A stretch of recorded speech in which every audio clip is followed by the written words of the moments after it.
நம்முடைய அன்பு தலைவர், நம்முடைய முதல்வருடைய அருந்தவ புதல்வர், நம்முடைய துணை முதல்வர்களுடைய பிறந்த நாளை நினைவு கூறுகின்ற விதத்தில், அவருக்கு வாழ்த்துக்களை தெரிவிக்கின்ற விதத்தில் இந்த விளிம்பு நிலை மக்களுக்கு உதவித்தொகை வழங்குகின்ற கழகத்தின் நிகழ்ச்சி இங்கு நடைபெற்று கொண்டிருக்கிறது. இங்கெல்லாம் தாய்மார்கள் அதிகமாக கலந்து கொண்டிருக்கின்றீர்கள். தாய்மார்களை பார்க்கின்ற போது நம்முடைய உள்ளத்திற்கு மகிழ்ச்சி வருகிறது. ஆனால் இங்கு வந்திருக்கக்கூடிய தாய்மார்கள், நீங்கள் ஒன்றை புரிந்து கொள்ள வேண்டும்.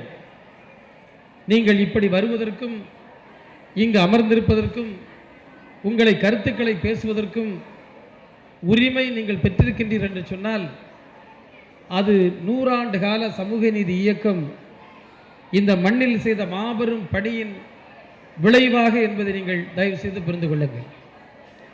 நாம் வாழுகின்ற இந்திய துணைக்கண்டம் சாதி என்கின்ற கட்டமைப்பால் கட்டமைக்கப்பட்டு பல்வேறு இன்னல்கள் இடைபாடுகளுக்கு உள்ளாக்கி, அதற்கு மதச்சாயமும் கொடுத்து, அதில் நம்பிக்கையை வளர்த்து, நீ உயர்ந்தவன் தாழ்ந்தவன் என்ற ஒரு கோட்பாட்டை கட்டியெழுப்பி வைத்திருந்தார்கள்.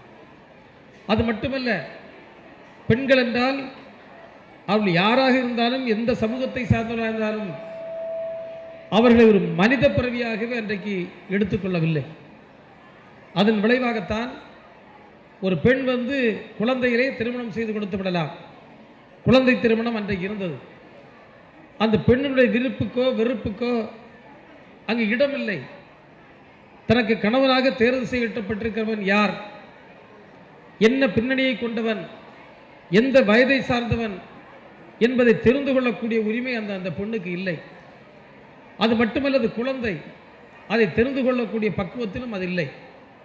அதை இந்த சமூகம் ஏற்றிருந்தது. அந்த குழந்தையாக திருமணம் செய்து கொடுக்கப்பட்ட பெண்ணினுடைய கணவன் எந்த வயதிலும் இருக்கலாம். அவன் இறந்து விட்டால் அந்த சிதையிலே அந்த பெண்ணையும் எரித்து விடுவார்கள். இல்லை என்றால் அவள் கைம்பெண்ணாக காலம்பூராக வாழ வேண்டும். விதவைகள் எந்த சூழ்நிலையும் மறுமணம் செய்து கொள்ள முடியாது. விதவை என்றால் தீட்டப்பட்டவள். அதுபோன்று அவர்களுக்கு கல்வி உரிமை இல்லை, வெளியிலே வருவதற்கு உரிமை இல்லை, சொத்துக்களை தங்களுக்கு உள்ளாக்கிக் கொள்வதற்கு உரிமை இல்லை, சமூக தலைமை ஏற்பதற்கு உரிமை இல்லை. இவை எல்லாவற்றிலும் மிகப்பெரிய கொடுமை தேவதாசி முறை என்ற ஒன்று இருந்தது.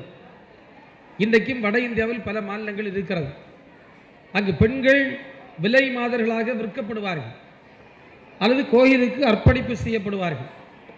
இதையெல்லாம் இந்த சமூகம் ஏற்று தாங்கிக் கொண்டு வேதனையோடு மனிதர்களாக இல்லை, ஒரு புழுக்களாக கூட மதிக்கப்படாமல் வாழ்ந்து கொண்டிருந்த பெண்கள் இன்றைக்கு இந்த அளவிற்கு வீறு கொண்டு சமூகத்திலும் அரசியலிலும் தலைமை பொறுப்புகளை ஏற்று வளர்ந்து உயர்ந்திருக்கின்றார்கள் என்று சொன்னால், அதற்கு அடிப்படை சமூக நீதி கருத்து தான். இப்படிப்பட்ட நம்பிக்கைகள் உட்பட்டிருந்த மக்களை கேள்வி கேட்கக்கூடிய மக்களாக மாற்றி இன்றைக்கு அந்த மக்களுக்கு இந்த உயர்வை பெற்றுத் தந்திருக்கிறது நாம் சார்ந்திருக்கக்கூடிய இயக்கம். இன்றைக்கு நம்முடைய துணை முதல்வருடைய பிறந்த நாளை கொண்டாடுகின்றோம். அவர் சமூக நீதி கருத்துக்களை எவ்வளவு வலுவாக தாங்கியிருக்கிறார். இன்றைக்கு சமூகத்தில் இருக்கக்கூடிய இந்த அடிமைத்தனங்களை உருவாக்கி இருக்கக்கூடிய அந்த கட்டமைப்பை உடைக்க வேண்டும் என்பதற்கு எப்படிப்பட்ட சவாலோடு தன்னுடைய பயணத்தை ஆரம்பித்து இந்திய நாடு முழுவதும் அவர் மீது வழக்கு தொடுத்து பார்த்தார்கள். அதற்கெல்லாம் அஞ்சாமல் சிங்கத்தின் குகையிலே நுழைந்து அதன் பிடரியை பிடிக்கின்ற ஆற்றலோடு இன்றைக்கு திராவிட இயக்கத்தின் இந்த பெரும் படையை வைத்துக்கொண்டு இப்படிப்பட்ட கட்டமைப்புகளை தகர்ப்போம் என்ற சவாலோடு அரசியல் நடத்தி கொண்டிருக்கின்றார். அண்மையில் கூட அவர்கள் நடத்தி வருகின்ற அறிவு திருவிழா இன்றைக்கு திராவிட முன்னேற்ற கழகத்தில் இருக்கக்கூடிய லட்சோப லட்சம் இளைஞர்களை, அடுத்த தலைமுறைக்கான தலைவர்களை ஒரு கொள்கை அடிப்படையில் உருவாக்குகின்ற ஒரு அற்புதமான பணியை அவர் செய்து வருகின்ற காரணத்தினால்தான் இன்றைக்கு அந்த சமூகம் அவரை ஒரு தலைவராக பார்க்கிறது. நாங்களும் பார்க்கின்றோம், இந்த இயக்கம் பார்க்கிறது, நீங்கள் பார்க்கிறீர்கள், பொதுமக்களும் பார்க்கிறார்கள். எனவே அன்புக்குரிய நண்பர்களே, இன்றைக்கு தமிழ்நாடு இவ்வளவு உயர்ந்து நிற்கிறது என்று சொன்னால் அது பலருக்கு எரிச்சலை தருகிறது. தயவு செய்து அதை புரிந்து கொள்ளுங்கள்.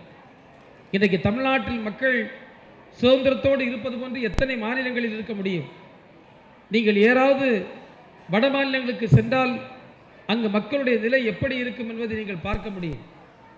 வடநாட்டில் இருக்கக்கூடிய மக்கள் இன்றைக்கு ஜாதி மத வெறுப்பு அரசியலுக்கு உட்படுத்தப்பட்டு பல்வேறு கொடுமைகளுக்கு ஆளாக்கப்படுகிறார்களே தவிர அங்கு இருக்கக்கூடிய ஏழை எளிய மக்களுடைய இன்னல்களை துடைக்கக்கூடிய அரசாக இன்றைக்கு ஒன்றியத்தில் இருக்கக்கூடிய அரசோ அல்லது அந்த மாநிலங்களை ஆளுகின்ற பாரதிய ஜனதா கட்சி அரசோ இன்றைக்கு செயல்படவில்லை. நம்முடைய எஸ்ஐஆர் ஒன்றை கொண்டு வருகிறார்கள்.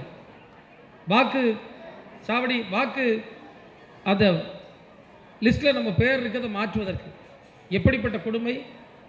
இன்றைக்கு பீகாரில் அப்படித்தான் குறுக்கு வழியில் அரசியல் ஆட்சியை பிடித்திருக்கிறார்கள். தமிழ்நாட்டிலும் அந்த முயற்சியை மேற்கொள்வதற்கு இன்றைக்கு முயன்று வருகிறார்கள். ஆனால் இந்த திராவிட முன்னேற்ற கழகம் என்கின்ற இந்த மாபெரும் இயக்கம், நம்முடைய அன்பு தலைவர் முதல்வருடைய தலைமையில் இருக்கக்கூடிய இந்த இயக்கம், லட்சோப லட்சம் தொண்டர்களை தன்னகத்தை கொண்டிருக்கக்கூடிய இயக்கம், எந்த சூழ்ச்சி வலையை இந்த ஒன்றிய அரசு பின்னினாலும் அந்த சூழ்ச்சியெல்லாம் முறியடித்து அவற்றை தகர்த்து தமிழ்நாட்டில் மீண்டும் சமூக நீதி பேசுகின்ற, சமூக நீதியை காக்கின்ற, சமத்துவத்தை உருவாக்குகின்ற ஒரு நல்லாட்சியை தரும் என்பதில் யாருக்கும் சந்தேகம் வேண்டாம். இங்கு இருக்கக்கூடிய ஒவ்வொரு மக்களும் நீங்கள் அதில் உறுதியேற்க வேண்டும். ஒன்றை புரிந்து கொள்ளுங்கள், இந்த உலகத்தில் நமக்கு எது இருந்தாலும் அதைவிட சிறப்பு நாம் சமத்துவமாக வாழுகின்றோமா, நமக்கு நீதி கிடைக்கிறதா, நமக்கு சமூக அந்தஸ்து இருக்கிறதா, நமக்கு கல்வி உரிமை பெற்றிருக்கின்றோமா என்பதுதான் அடிப்படை. அந்த அடிப்படையை மறுத்தவர்கள் தான் இன்றைக்கு ஒன்றியத்தில் இருக்கக்கூடிய பாஜகவை சார்ந்தவர்கள். அதை மறுத்தவர்கள் தான் இன்றைக்கு வட இந்தியாவில் பல்வேறு மாநிலங்களில் ஆட்சி செய்து கொண்டிருக்கின்றார்கள். எனவேதான் இன்றைக்கு அந்த மாநிலங்கள் எல்லாம் தொடர்ந்து புறக்கணிக்கப்பட்டு சீரழிந்து சின்னாபின்னமாகி கொண்டிருக்கிறது. ஒரு பிரதமர் பேசுகிறார், பீகாரில் எங்களுடைய மக்கள் தமிழ்நாட்டிற்கு செல்லுகின்ற நேரத்தில் அங்கு தாக்கப்படுகிறார்கள் என்று சொல்லுகிறார். பீகாரில். ஆனால் இங்கே வந்துக்கிட்டு நான் தமிழ் மக்களை நேசிக்கிறேன் என்று சொல்லுகிறார். கேரளாவுக்கு செல்லுகிற நேரத்தில் நாம் கேரளா மக்களை நேசிக்கிறேன் என்று சொல்லுகிறார். தென் தமிழ்நாட்டில் தென்னிந்தியாவில் வாழுகின்ற ஒவ்வொரு மாநிலத்தில் இருக்கக்கூடிய நாடாளுமன்ற உறுப்பினர்களின் எண்ணிக்கையை குறைப்பதற்கு, இந்தியை திணிப்பதற்கு அத்தனை முயற்சிகளை மேற்கொண்டு கொண்டிருக்கக்கூடியவர்கள் இங்கு வருகின்ற நேரத்தில் மட்டும் நம் மீது பாசத்தை பொழிகிறார்கள். தேர்தல் வர இருக்கிறது, தொடர்ந்து பிரதமர் வருவார், நம்முடைய மக்களை ஏமாற்றுகின்ற விதத்தில் எல்லாம் பேசுவார். நாம் யாரும் ஏமாந்து விடக்கூடாது. இன்றைக்கு இந்த இயக்கம் தந்தை பெரியார் ஆரம்பித்து பேரறிஞர் அண்ணா வழிநடத்தி நம்முடைய அன்பு தலைவர் கலைஞர் அவர்கள் தலைமையேற்று ஒரு மிகப்பெரிய விடியலை தந்து அதை தொடர்ந்து நம்முடைய அன்பு தலைவர் நம்முடைய தளபதி அவர்கள் தொடர்ந்து முன்னெடுத்து அடுத்த தலைமுறைக்கான தலைவரை அடையாளம் காட்டி இந்த அரசியல் ஒரு வெற்றிநடை போட்டுக் கொண்டிருக்கிறது. நாம் எல்லாம் இணைந்து இந்த இயக்கத்திற்கு வலு சேர்க்க வேண்டும் என்று உங்களை இந்த நேரத்தில் அன்போடு கேட்டு வாய்ப்புக்கு நன்றி கூறி விடைபெறுகின்றேன். நன்றி, வணக்கம்.